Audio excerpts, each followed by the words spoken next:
మొదటగా ఇచ్చినటువంటి ప్రశ్న పార్ట్ బిలో మొదటి క్వెషన్ క్రింది వాటిలో ప్రశ్నార్థక వాక్యాన్ని గుర్తించండి అన్నాడు. ప్రశ్నార్థక అంటే క్వెషన్ మార్క్. ఇక్కడ చివరికి క్వెషన్ మార్క్ వచ్చినటువంటిది ఒకటే ఒకటి ఉన్నది. అది ఏ నాగోబా జాతర ఎక్కడ జరుగుతుంది అని ఉంది కాబట్టి సో ఆన్సర్ ఇప్పుడు ఒకటో దానికి ఇది ఏ అనేది సరైనటువంటి సమాధానము. అదేవిధంగా ఇక రెండవది చూద్దాం.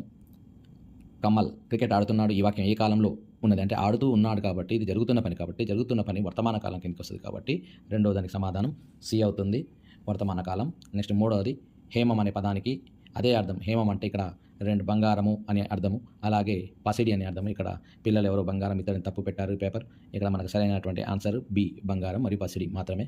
నెక్స్ట్ పరమానందయ్య శిష్యుల కథ ఏ రసానికి చెందిందంటే నవరసాలలో మనకు హాస్యరసం సంబంధించింది కాబట్టి నాలుగోది ఈ హాస్యం.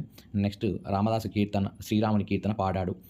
గీత గీసిన పదానికి బహువచనం ఏకవచనం. ఇక్కడ కీర్తన అనేది ఒకటి, దానికి లు పెట్టేస్తే కీర్తనలు అనేటటువంటిది కాబట్టి ఐదో దానికి ఆన్సర్ సి. ఇక్కడ కీర్తనకు ఆన్సర్ కీర్తనలు రైట్ ఆన్సర్. ఇది మొదటి 5 ప్రశ్నలు. ఇక తర్వాత 6వ ప్రశ్న చూస్తే రంజాన్ పండుగకు మరో పేరు ఏంటంటే ఇక్కడ Eid ul Fitr the answer right answer. Next Anitha పొలానికి వెళ్ళింది, ఆమె వరి పైరు కోసింది. ఇందులో అయిపోయింది ఒక పని. గీత గీసిన పదం ఏంటంటే ఆమె. ఆమె అనేది ఏ భాషా భాగానికి చెందింది అని అడగడం జరిగింది. నామవాచన బదులుగా వాడేటటువంటిది సర్వనామం కాబట్టి ఆన్సర్ సర్వనామం. 8వది పర్యావరణాన్ని పాడు చేసే వస్తువులు ఏవి అంటే ఇందులో మనకు ప్రధానంగా డి ఆన్సర్ ప్లాస్టిక్ వస్తుంది. నెక్స్ట్ భూమిషులు అనే పదానికి సమాన అర్థం ఇచ్చే పదాన్ని గుర్తించమన్నాడు. ఇక్కడ భూమిషులు అంటే రాజు అదేవిధంగా రైతు అనేటటువంటి ఇద్దరు కూడా భూమిషులు కిందికి వస్తారా, లేకపోతే రాజు ప్రభు. ఇక్కడ మనకు భూమిషులు అంటే రాజు మరియు ప్రభు అనేటటువంటి సరైనటువంటి సమాధానం. పోచంపాడు దగ్గర కట్టిన ఆనకట్ట శ్రీరామ్ సాగర్ ప్రాజెక్టు. సో 10వది సి. అదేవిధంగా నెక్స్ట్ 11వది ఈ కింది వాటిలో సంశ్లేషాక్షరం అంటే 2 ఒత్తులు ఉండాలి, కానీ ఇందులో ఇచ్చినటువంటి ఆప్షన్లో ప్రతి పదానికి ఒకటి లేదా అసలు లేకుండా ఉన్నాయి.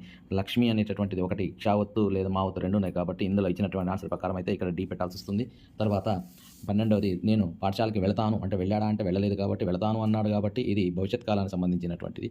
నెక్స్ట్ 13వది హల్లుతో ప్రారంభమయ్యేది. ఇందులో ఏ ఆన్సర్ ఎలుక అనేది ఏ అనే అచ్చు, బి ఆన్సర్ ఆ అంటే మళ్ళీ అచ్చు, సి ఆన్సర్ మా అనే మస్తకం అంటే ఇది ఇక్కడ మనకు హల్లుతో ప్రారంభమైంది కాబట్టి ఆన్సర్ 13వది సి మస్తకం. ఈ కింది పదాల్లో వేరుగా ఉన్నటువంటి పదం ఏంటంటే ఇక్కడ ఏబిసిడి 4 కోళ్ళు చేపలు మొసళ్ళు రొయ్యలు ఇచ్చాడు. ఇక చేపలు మొసళ్ళు రొయ్యలు నీటిలో నివసించేవి, భూమిపై ఉండే కోళ్ళు కాబట్టి ఆన్సర్ కోళ్ళు అవుతుంది. నెక్స్ట్ పనిని గురించి తెలిపే భాషా భాగం ఏంటండి సి ఆన్సర్ క్రియ. నెక్స్ట్ 16వ ప్రశ్న ఇక్కడ మనకు వినాయక పండుగ ఏ మాసంలో వస్తుందండి భాద్రపద మాసంలో వస్తుంది కాబట్టి సి ఆన్సర్. క్షేత్రము అంటే ఇక్కడ స్థలం అని ఉండాలి లేదా భూమి అని ఉంది కాబట్టి ఆన్సర్ భూమి. నెక్స్ట్ మట్టిలో తొందరగా కలిసిపోయిన వస్తువు ఏంటంటే కాగితం కొంతకాలానికి కలిసిపోతుంది, ప్లాస్టిక్ కొన్ని సంవత్సరాలు కలిసిపోతుంది, స్టీల్ కూడా తుప్పు పట్టిపోతుంది, గాజు ఎన్ని సంవత్సరాలైనా తొందరగా కలిసిపోయిన వస్తువు అంటే ఇక్కడ సి ఆన్సర్ గాజు కావచ్చు అవుతుంది. నెక్స్ట్ కూరిమిగల దినంలో అనేటటువంటి ఇది సుమతి శతకం, పిల్లలు వేమనని తప్పు పెట్టారు. ఆన్సర్ సుమతి శతకం రాసింది బద్దెన. ఇక్కడ మనకు ఇచ్చినటువంటి సోమనాథ్ తిక్కనాథ్ బద్దెన కాబట్టి ఆన్సర్ 19 సి అవుతుంది బద్దెన. నెక్స్ట్ ఇక్కడ 20వది నరసింహ శతకాన్ని రాసింది కాకసం శేషప్ప కవి అంటే డి ఆన్సర్.